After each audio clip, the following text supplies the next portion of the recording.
Donald Trump's secret Supreme Court plan is now being unearthed as we start to look at some of the older Trump sycophantic Supreme Court right-wing extremist justices who may be retiring soon. Is it going to be an Alito or a Thomas? We're seeing who may do it. There may be plans formulating behind the scenes to figure out who could be even more extreme and more of a Trump bootlicker and sycophant.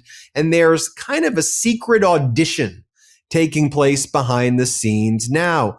And if you particularly look what's happening in the DC circuit, a judge on the DC circuit named Judge Rao, she's making some of these rulings that don't just side with Donald Trump, but she's asserting herself in these opinions that are so hyperbolic in their language, that are so out there in kind of Trump MAGA language. And we always knew this judge was definitely out there and MAGA aligned, but the level of attacks on well-respected district court judges who have ruled against Trump, to lots of legal observers, including me and others, this is an audition that is happening behind the scenes for who will be the next Supreme Court justice. And I think that Donald Trump and people on his team are encouraging this behavior through Donald Trump's social media posts, which obviously can be read by anybody, and who they're posting, how they're promoting these rulings, I think is sending messages to judges who are part of this kind of competition. Now, just in the past 72 hours, federal Judge Rao has made this ruling on Trump ballroom and saying that Trump can continue to build the ballroom.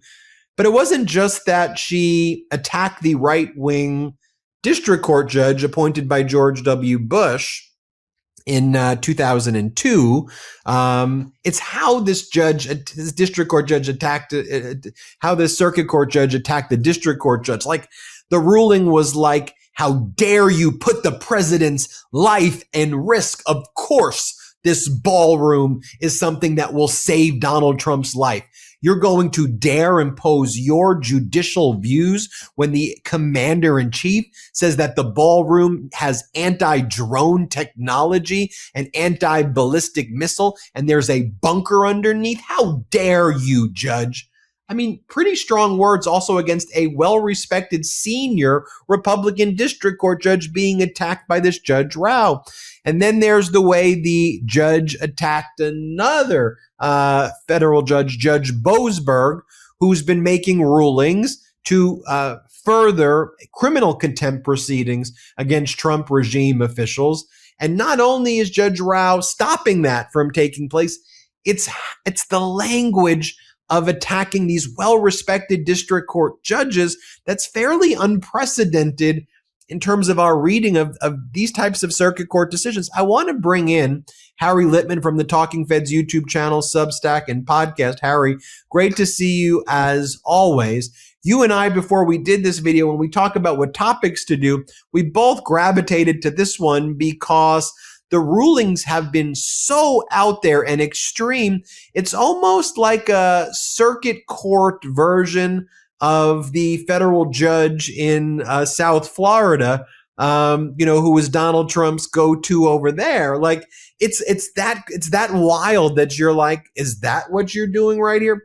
Break it down for us, Harry. Yeah, I have to say I was put in mind of Eileen Cannon. This pains me to say, Ben, but I don't see how else you can make sense of this opinion. First, the opinion itself is really important. I've got a long YouTube on this today, breaking it down. This is the one from the very first alarm bells in Trump 2.0, March 15th, and sending Kilmar Abrego Garcia down to CCOT prison. And Judge Boasberg said, turn those planes around. So Boasberg very sensibly has said, look, and you can't violate an order by saying it's wrong unless a court says so. And at the time, it hadn't said so, and I'm going to look into this contempt anyway. And that, by the way, that's all he's doing so far is gathering facts. Now, Rao not simply shuts it down, period, says you can't do criminal contempt, and does it with mandamus, which is a really extreme showing that I don't think she comes close to making. But the opinion is just larded up with total insult after insult about Boasberg, who is just portrayed as ignoring the orders of courts above and purposely having an agenda and the like. Let me start with an objective fact. It's just an objective fact. Anyone who knows the DC court system. Jez Boasberg is a highly respected judge on both sides of the aisle, longtime prosecutor, roomed with Brett Kavanaugh's, people point out, in law school, and an absolute solid guy. Now, when a court of appeals slaps down a district court in this way, even if it's an obstreperous sort of horse's ass of a district court, it's very well understood the protocol is to be quite gentle. The learned district court judge failed to take heed, something like that. She, in page after page, just slaps him around in a way that I can't account for other than a desire to really please and placate Donald Trump, who has done the same thing himself, taken all these swipes at Boasberg as a radical, terrible judge, etc., something that everyone, I mean everyone who knows the DC court system and knows of Boasberg knows is total horseshit. And nevertheless, Trump does it. But for Rao, as a sitting judge, to parrot it. Now, she was alone. She had a concurring opinion by another Trump judge, much more gentle, much more technical, saying, and again, I have a long YouTube on this, but saying that there's a little, because of the exact way Boasberg put it at the time, et cetera, and then an 80-page dissent from a Biden appointee, just from soup to nuts, taking this completely apart. And that's going to draw a lot of attention, by the way, of the majority on the court that are Democrats. And you're going to see an effort to bring this en banc. And partly for the ruling, but man, a big part of it, anyone who reads it with any sophistication knows, I just don't know how else to put it. This is an audition. This is pick me. I will piss all over this this enemy of yours that you hate, and look how strong I can be in the U.S. reports. Pick me. It's just really impossible to account for. So it's as I say, virtually unprecedented in its language, even if deserved. But everyone, and I got to include her, I just don't see how not to, knows that it's completely undeserved. As to Boasberg, she just completely shreds him, really outside the norm of how these opinions are done, and in addition, very tenuous on the substance and very tenuous on mandamus being justified, but really the complete vitriol and malice and swipe after swipe of a very well-respected judge. It's an embarrassment, I think, to the judicial system, and anyone who knows the full system, knows Rao, knows the DC Circuit, knows the DC District Court. I don't understand any other hypothesis that they could frame. And it's just, the stink of it just wafts off the page. Now, Harry, question I have for you is the importance of this midterms, because Democrats, if they take control of not just the House, but they would really need the Senate, can really scuttle a confirmation hearing of a judge like Rao. And with the precedent set by Mitch McConnell of these indefinite holds over Supreme Court picks, as you start to look at the odds of what a Senate election change of control, you've seen at least some polls suggest that Democrats have a fighting shot, if not above. So I don't want to. I want to be very careful with my words, but have a more likely than not on a coin toss of potentially taking the Senate. And I think those odds can continue to rise as Trump continues to get less and less popular, especially in a tsunami election, which may be what this midterm is. And it's a super important point, Ben, because the Republicans have the same. You're viewing it on defense, but they think also. And so what does that suggest to them? There better be retirements now when we can ram people through the way we rammed, say, Amy Coney Barrett through.